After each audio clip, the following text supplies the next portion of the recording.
Agawa si Brother Ruel. Ay, may isang kabanata. Ayan, ang taray ng dating. Oh. Ayan na. Oh. At ito, mayroon silang quarrel.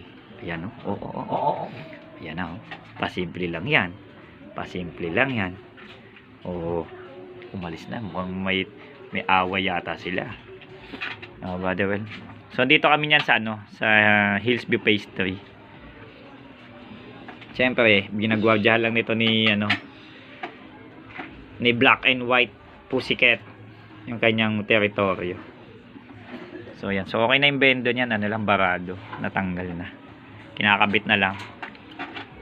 Sa mga malakas mag wifi dyan, dito lang sa Hillsview Phase 3 sa may Block 21 lot 28. Oh yan, ayan yan, dito kayo mag piso wifi, piso 1 year sa kanila. Kung isipin nyo, piso 1 year. Okay, so murang mura.